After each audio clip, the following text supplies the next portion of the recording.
आज हम पढ़ेंगे one person company. Section 2 sub clause 62 of companies act define one person company as a company that has only one person to its member. Section 2 का sub clause 62 बताता है कि one person company वो company होती है जिसमें एक ही person member होता है। Furthermore, member of a company are nothing but the subscribers to its memorandum of association (MOA) or its shareholders. So, an one-person company is effectively a company that has only one shareholder as its member.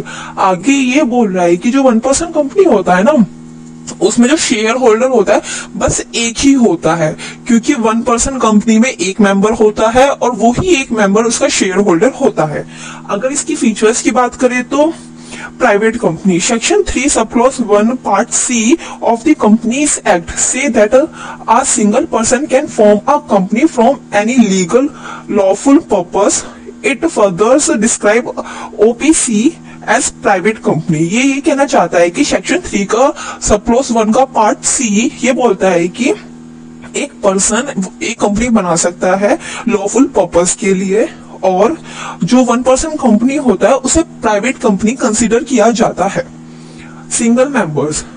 One person company can have only one member और share holder unlike other private companies. जो private companies होती है basically उसमें ज्यादा members होते हैं, but जो one person company होता है उसमें सिंगल मेंबर रह सकता है और सिंगल शेयर होल्डर रह सकता है। Nominee, a unique feature of a one-person company that separate it from other kind of companies. It is that the solo member of a company has to mention a nominee while registering the company. जब वो memorandum of association registrar को submit किया जाता है तब जो बंदा अपनी कंपनी बनाता है वन पर्सन, उसको एक अलग पर्सन को लाना पड़ता है एज अ नॉमिनी। जैसे कि हम एफडी वगैरह कराते हैं तो उसमें नॉमिनी बनाते ना, सिमिलर। तो वन पर्सन कंपनी में एक अलग ही फीचर है जो किसी और कंपनी में नहीं होता है। तो वन पर्सन कंपनी में बनाते टाइम एक नॉमिनी होना चाहिए, उसका कंसेंट लेना चाहिए कि भाई आप नॉमिनी हो इस कंपनी के, अगर मालिक को कुछ हो जाता है तो इसके बाद ये कंपनी आपके नाम चली जाएगी। ठीक है।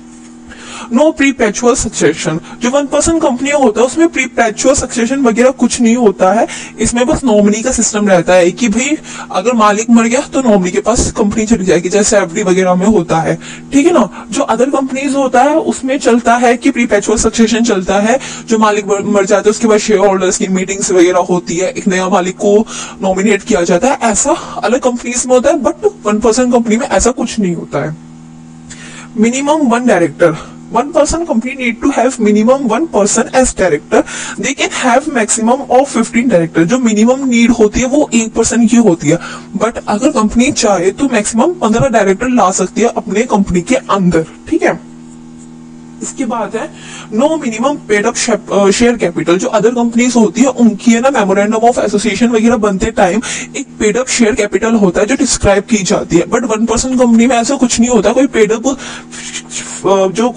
अप फिक्स कैपिटल वगैरह नहीं डिस्क्राइब की जाती while making the one person company. तो ये था हमारा one person company. One person में वन पर्सन ही रहता है और वो ही शेयर होल्डर रहता है। इस कंपनी में नॉमिनी होना इंपॉर्टेंट है। जो पर्सन कंपनी बना रहा है उसको एक नॉमिनी बनाना जरूरी है।